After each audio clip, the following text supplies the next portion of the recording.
His Last Bow. The War Service of Sherlock Holmes by Arthur Conan Doyle. Narrated by Peter Silverleaf. It was 9 o'clock at night upon the 2nd of August, the most terrible August in the history of the world. One might have thought already that God's curse hung heavy over a degenerate world, but there was an awesome hush and a feeling of vague expectancy in the sultry and stagnant air.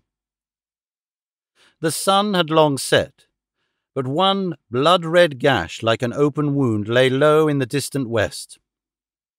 Above, the stars were shining brightly, and below, the lights of the shipping glimmered in the bay.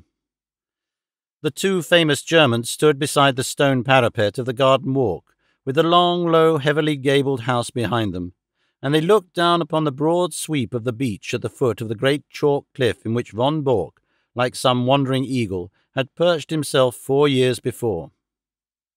They stood with their heads close together, talking in low, confidential tones. From below, the two glowing ends of their cigars might have been the smouldering eyes of some malignant fiend looking down in the darkness. A remarkable man, this von Bork, a man who could hardly be matched among all the devoted agents of the Kaiser.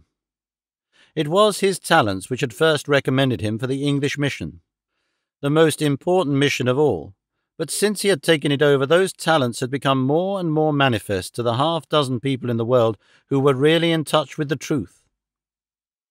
One of these was his present companion, Baron von Herling, the chief secretary of the legation, whose huge 100-horsepower Benz was blocking the country lane as it waited to waft its owner back to London. "So far as I can judge the trend of events, you will probably be back in Berlin within the week," the secretary was saying. "When you get there, my dear von Bork, I think you will be surprised at the welcome you will receive. I happen to know what is thought in the highest quarters of your work in this country." He was a huge man, the secretary, deep, broad, and tall, with a slow, heavy fashion of speech which had been his main asset in his political career. Von Bork laughed. "They are not very hard to deceive," he remarked. "A more docile, simple folk could not be imagined." "I don't know about that," said the other thoughtfully. "They have strange limits, and one must learn to observe them. It is that surface simplicity of theirs which makes a trap for the stranger. One's first impression is that they are entirely soft. Then one comes suddenly upon something very hard, and you know that you have reached the limit and must adapt yourself to the fact. They have, for example, their insular conventions which simply must be observed." "Meaning good form and that sort of thing?" Von Bork sighed as one who had suffered much. "Meaning British prejudice in all its queer manifestations. As an example, I may quote one of my own worst blunders. I can afford to talk of my blunders, for you know my work well enough to be aware of my successes. It was on my first arrival. I was invited to a weekend gathering at the country house of a cabinet minister. The conversation was amazingly indiscreet." Von Bork nodded. "I've been there," he said dryly. "Exactly. Well, I naturally sent a resume of the information to Berlin. Unfortunately, our good Chancellor is a little heavy-handed in these matters, and he transmitted a remark which showed that he was aware of what had been said.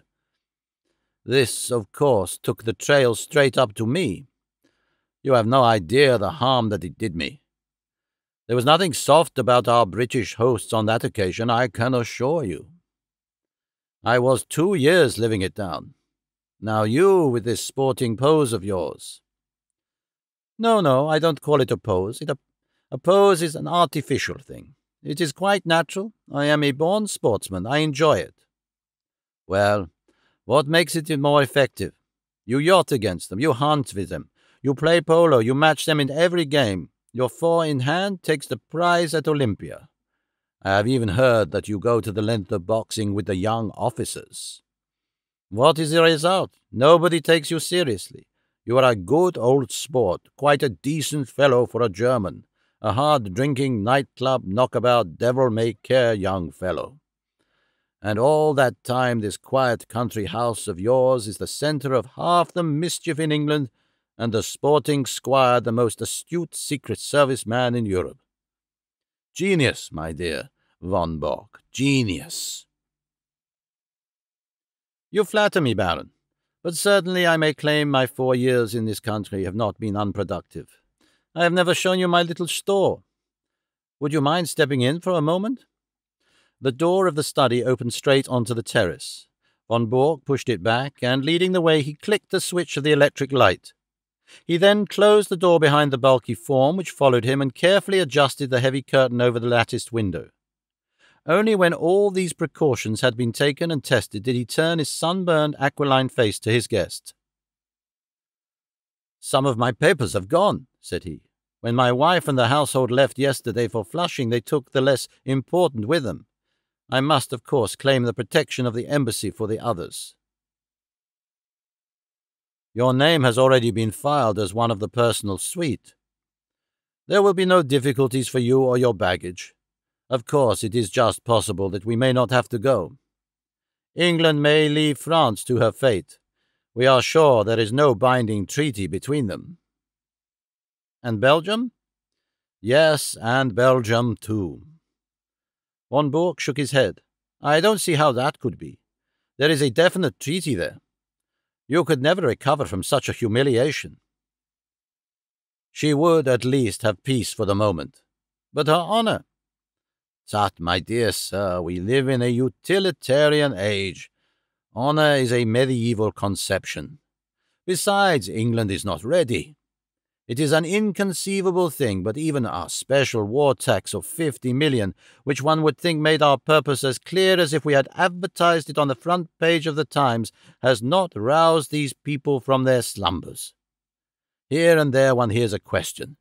It is my business to find an answer. Here and there also there is an irritation. It is my business to soothe it.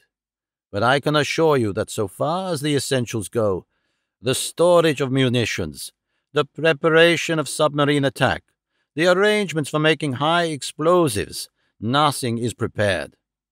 How then can England come in, especially when we have stirred her up at such a devil's brew of Irish civil war, window-breaking furies, and God knows what to keep her thoughts at home? She must think of her future. Ah, that is another matter. I fancy that in the future we have our own very definite plans about England, and that your information will be very vital to us.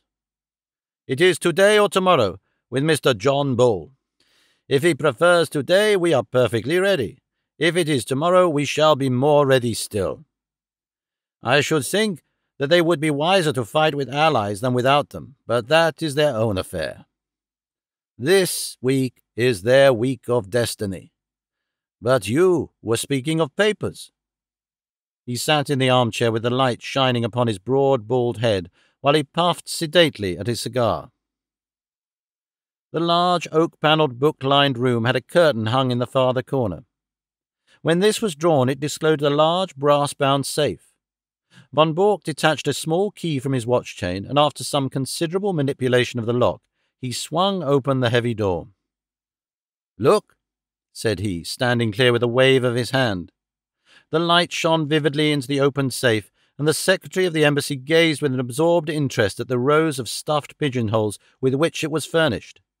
Each pigeonhole had its label, and his eyes, as he glanced along them, read a long series of such titles as Fords, Harbour Defences, Aeroplanes, Ireland, Egypt, Portsmouth Forts, the Channel, Rosyth, and a score of others. Each compartment was bristling with papers and plans. "Colossal," said the secretary, pulling down his cigar. He softly clapped his fat hands. "And all in 4 years, Baron. Not such a bad show for the hard-drinking, hard-riding country squire. But the gem of my collection is coming, and there is the setting all ready for it." He pointed to a space over which naval signals was printed. "But you have a good dossier there already." "Out of date and waste paper.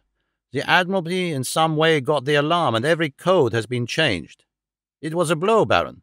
the worst setback in my whole campaign, but thanks to my checkbook and the good Altamont, all will be well tonight."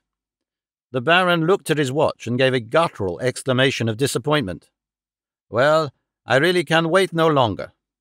You can imagine that things are moving at present in Carlton Terrace, and that we have all to be at our posts. I had hoped to be able to bring news of your great coup. Did Altamont name no hour?" Von Bork pushed over a telegram. "Will come without fail tonight and bring new sparking plugs, Altamont." "Sparking plugs, eh? You see, he poses as a motor expert, and I keep a full garage. In our code, everything likely to come up is named after some spare part. If he talks of a radiator, it is a battleship, of an oil pump, a cruiser, and so on. Sparking plugs are naval signals." "From Portsmouth at midday," said the secretary, exclaiming the superscription. "By the way, what do you give him?" £500 for this particular job.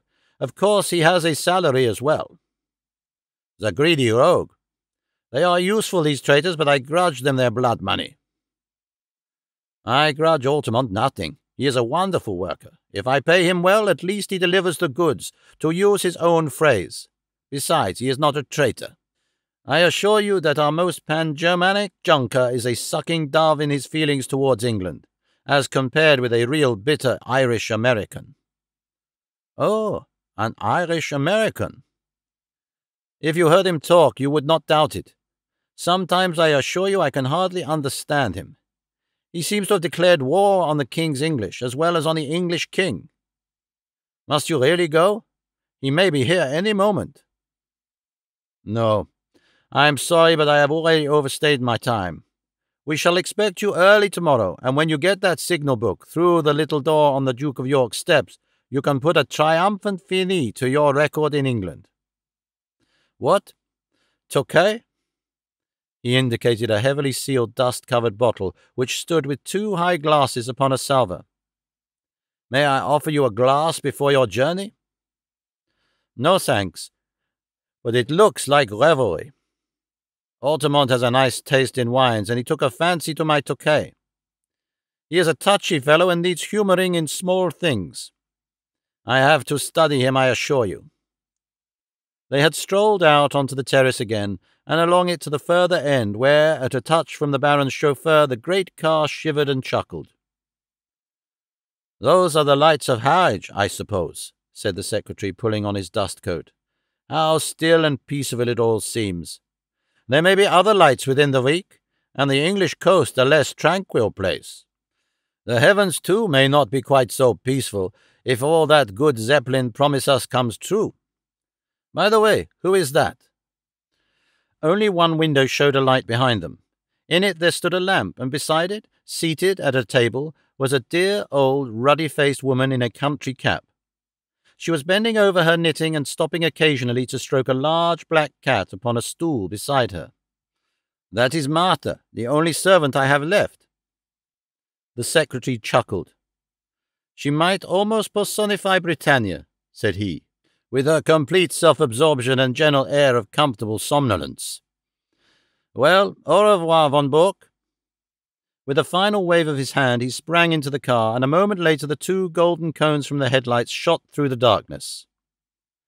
The secretary lay back in the cushions of the luxurious limousine, with his thoughts so full of the impending European tragedy that he hardly observed that as his car swung round the village street, it nearly passed over a little Ford coming in the opposite direction.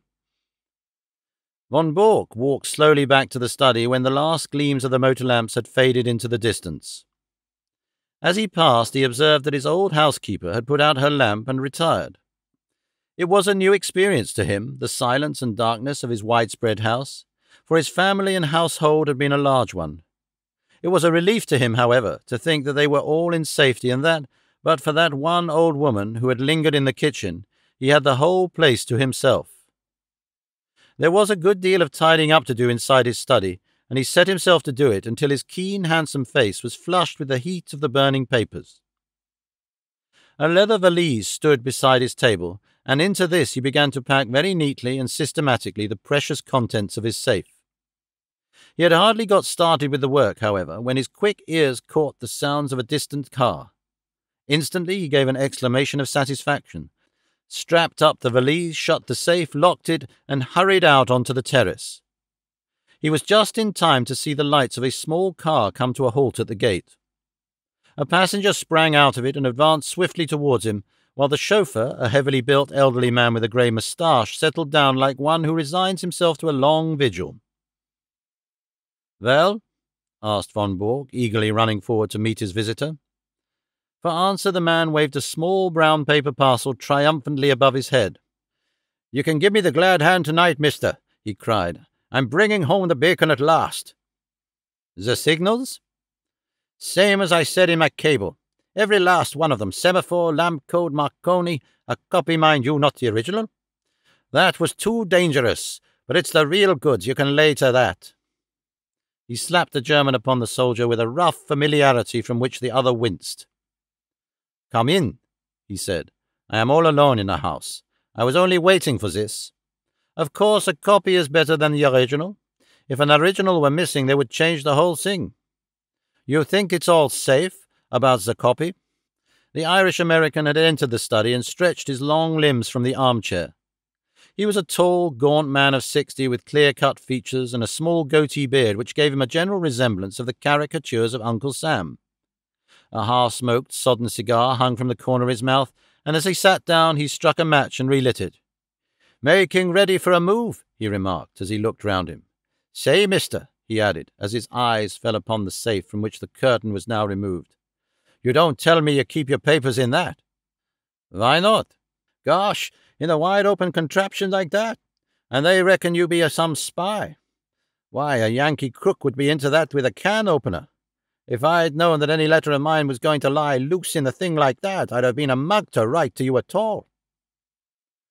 "It would puzzle any crook to force that safe," von Borg answered. "You won't cut that metal with any tool." "But the lock?" "No, it is a double combination lock. You know what that is?" "Search me," said the American.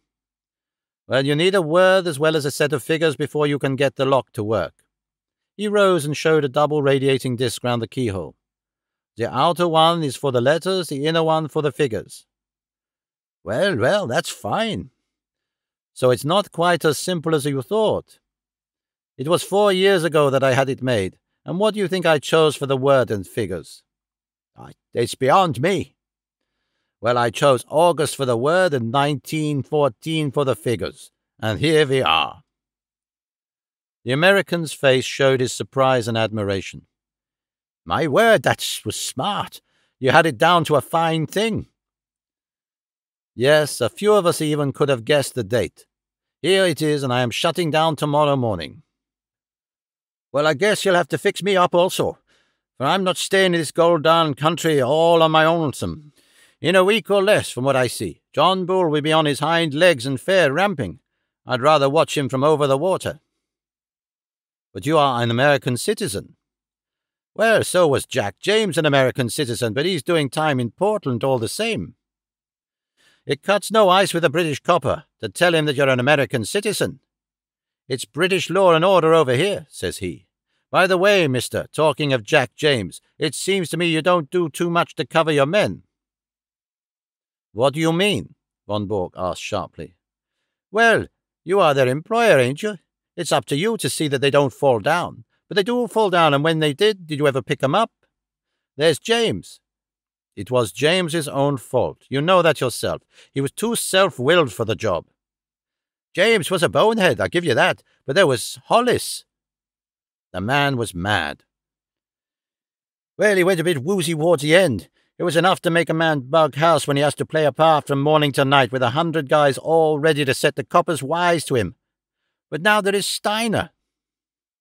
Von Borg started violently, and his ruddy face turned a shade paler. "What about Steiner?" "Well, they got him, that's all. They raided his store last night, and he and his papers are all in Portsmouth jail. You'll go off, and he, poor devil, will have to stand a racket, and lucky if he gets off with his life. That's why I want to get over the water as soon as you do." Von Bork was a strong, self-contained man, but it was easy to see that the news had shaken him. "How could they have got on to Steiner?" he muttered. "That's the worst blow yet." "Well, you nearly had a worse one, for I believe they are not far off me." "You don't mean that?" "Sure thing. My landlady down Fratton Way had some inquiries, and then I heard of it. I guessed it was time for me to hustle. But what I want to know, mister, is how the coppers know these things. Steiner is the 5th man you've lost since I signed on with you, and I know the name of the 6th if I don't get a move on. How do you explain it? And ain't you ashamed to see your men go down like this?" Von Bork flushed crimson.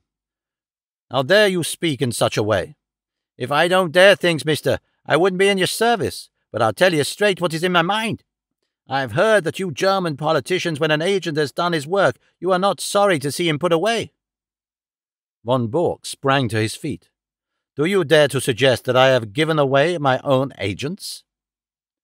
"I don't stand for that, mister, but there's a stool pigeon or a cross somewhere, and it's up to you to find out where it is. Anyhow, I'm taking no more chances. It's me for Little Holland, and the sooner the better." Von Bork had mastered his anger. "We have been allies too long to quarrel now at the very hour of victory," he said. "You've done splendid work and taken risks, and I can't forget it. By all means go to Holland, and you can get a boat from Rotterdam to New York. No other line will be safe a week from now. I'll take that book and pack it with the rest." The American held the small parcel in his hand, but made no motion to give it up. "What about the dough?" he asked. "The what?" "The boodle, the reward, the £500. The gunner turned damn nasty at the last, and I had to square him with an extra $100, or it would have been Nitsky for you and me. 'Nothing doing,' says he, and he meant it, too, but the last 100 did it. It cost me £200 from first to last, so it isn't likely I'd give it up without getting my wad." Von Bork smiled with some bitterness. "You don't seem to have a very high opinion of my honor," said he. "You want the money before you give up the book?" "Well, mister, it's a business proposition." "All right. Have your way." He sat down at the table and scribbled a check, which he tore from the book, but he refrained from handing it to his companion. "After all, since we are to be on such terms, Mr. Altamont," said he, "I don't see why I should trust you any more than you trust me. Do you understand?" he added, looking back over his shoulder at the American. "There's the check upon the table. I claim the right to examine that parcel before you pick the money up." The American passed it over without a word. Von Bork undid a winding of string and 2 wrappers of paper. Then he sat gazing for a moment in silent amazement at a small blue book which lay before him. Across the cover was printed in golden letters, "Practical Handbook of Bee Culture." Only for one instant did the master spy glare at this strangely irrelevant inscription. The next he was gripped at the back of his neck by a grasp of iron, and a chloroformed sponge was held in front of his writhing face. "Another glass, Watson?" said Mr. Sherlock Holmes as he extended the bottle of Imperial Tokai. The thick-set chauffeur, who had seated himself by the table, pushed forward his glass with some eagerness. "It is a good wine, Holmes. A remarkable wine, Watson. Our friend upon the sofa has assured me that it is from Franz Joseph's special cellar at the Schönbrunn Palace. Might I trouble you to open the window, for chloroform vapour does not help the palate." The safe was ajar, and Holmes, standing in front of it, was removing dossier after dossier, swiftly examining each and then packing it neatly in Von Bork's valise. The German lay upon the sofa, sleeping stertorously with a strap round his upper arms and another round his legs. "We need not hurry ourselves, Watson. We are safe from interruption. Would you mind touching the bell? There is no one in the house except old Martha, who has played her part to admiration. I got her the situation here when first I took the matter up. Ah, Martha, you will be glad to hear that all is well." The pleasant old lady had appeared in the doorway. She curtsied with a smile to Mr. Holmes, but glanced with some apprehension at the figure upon the sofa. "It is all right, Martha. He has not been hurt at all." I'm glad to hear of that, Mr. Holmes. According to his lights, he has been a kind master.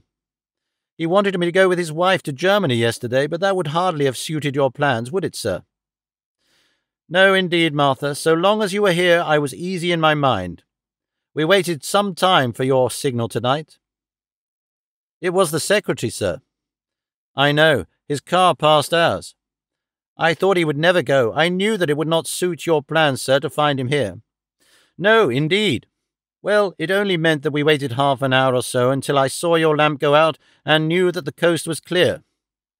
You can report to me tomorrow in London, Martha, at Claridge's Hotel. Very good, sir. I suppose you have everything ready to leave? Yes, sir. He posted 7 letters today. I have the addresses as usual. Very good, Martha. I will look into them tomorrow. Good night. These papers, he continued as the old lady vanished, are not of very great importance, for, of course, the information which they represent has been sent off long ago to the German government. These are the originals which could not safely be got out of the country. Then they are of no use. I should not go so far as to say that, Watson. They will at least show our people what is known and what is not. I may say that a good many of these papers have come through me, and I need not add, are thoroughly untrustworthy. It would brighten my declining years to see a German cruiser navigating the Solent according to the minefield plans which I have furnished. But you, Watson? He stopped his work and took his old friend by the shoulders. I have hardly seen you in the light yet. How have the years used you? You look the same blithe boy as ever. I feel 20 years younger, Holmes. I have seldom felt so happy as when I got your wire asking me to meet you at Harwich with the car. But you, Holmes, you have changed very little, save for that horrible goatee. These are the sacrifices one makes for one's country, Watson, said Holmes, pulling at his little tuft. Tomorrow it will be but a dreadful memory. With my hair cut and a few other superficial changes, I shall no doubt reappear at Claridge's tomorrow as I was before this American stunt. I beg your pardon, Watson. My well of English seems to be permanently defiled before this American job came my way. But you have retired, Holmes. We've heard of you as living the life of a hermit among your bees and your books in a small farm upon the South Downs. Exactly, Watson. Here is the fruit of my leisured ease, the magnum opus of my latter years. He picked up the volume from the table and read out the whole title. Practical Handbook of Bee Culture, with some observations upon the segregation of the queen. Alone I did it.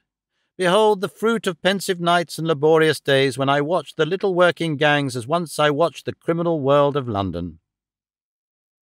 But how did you get to work again?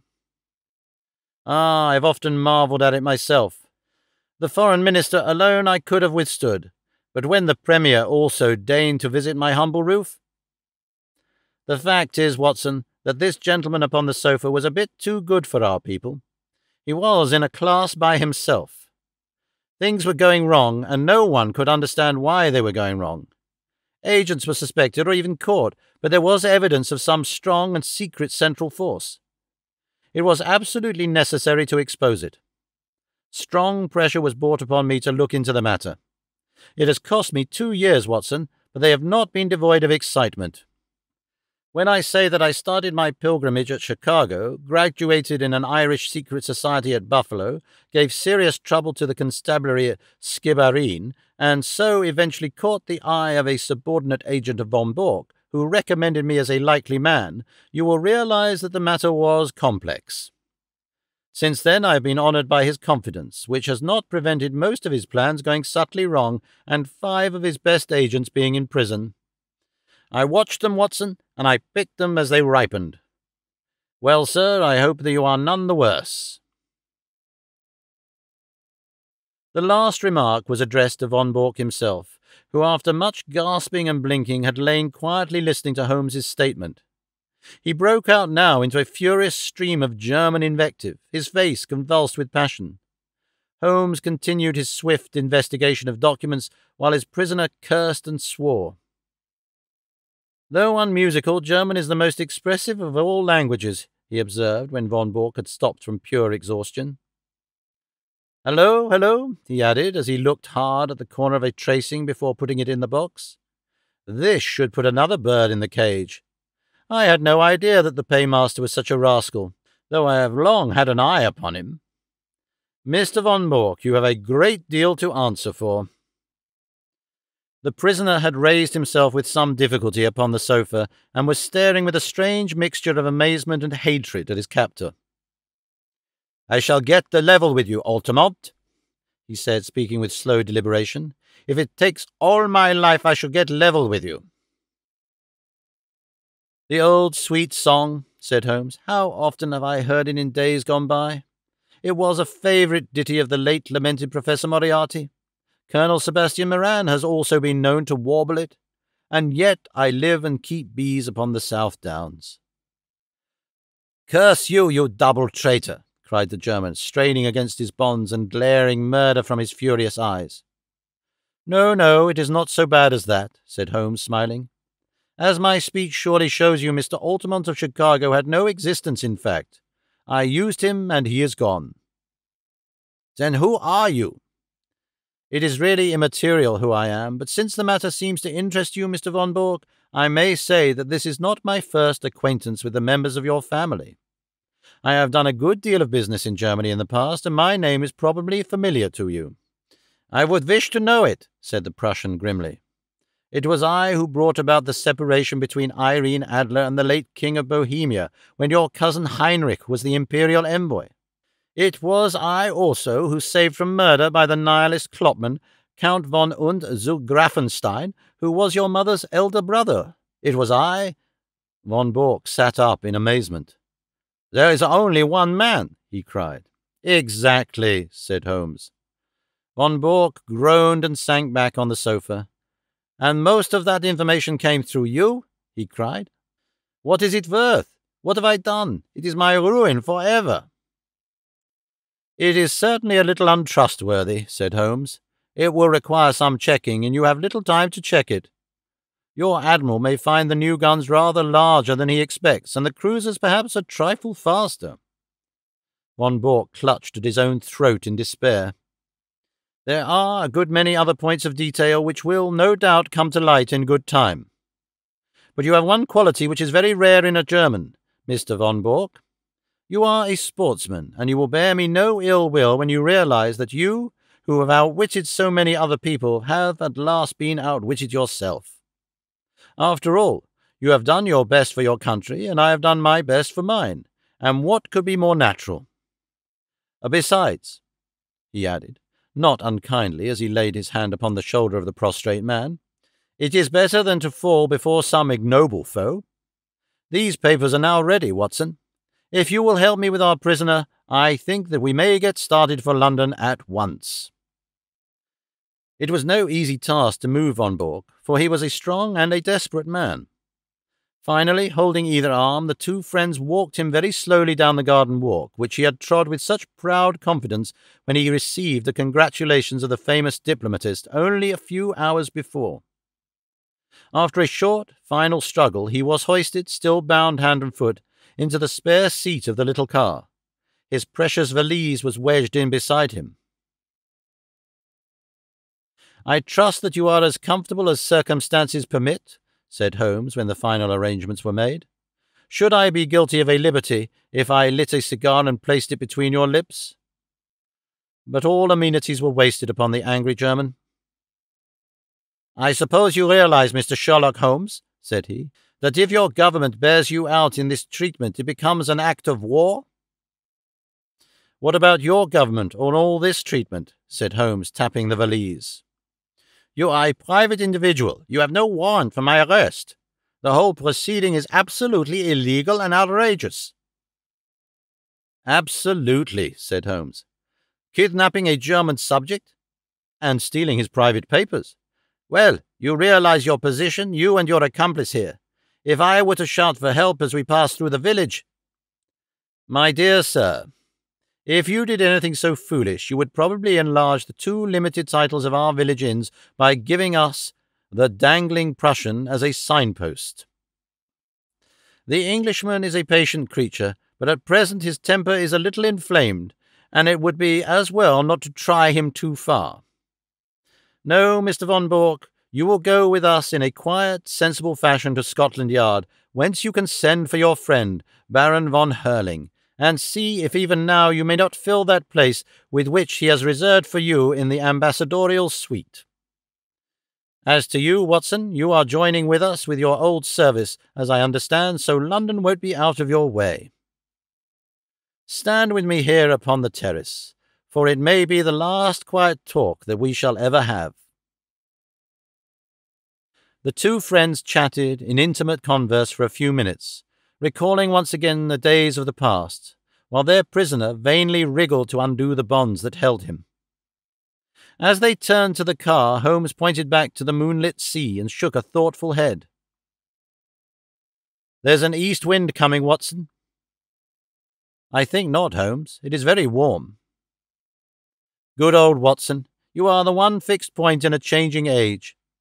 There's an east wind coming all the same. Such a wind as never blew on England yet. It will be cold and bitter, Watson, and a good many of us may wither before its blast. But it's God's own wind nonetheless, and a cleaner, better, stronger land will lie in the sunshine when the storm has cleared. Start her up, Watson, for it's time that we were on our way. I have a cheque for £500 which should be cashed early, for the drawer is quite capable of stopping it if he can."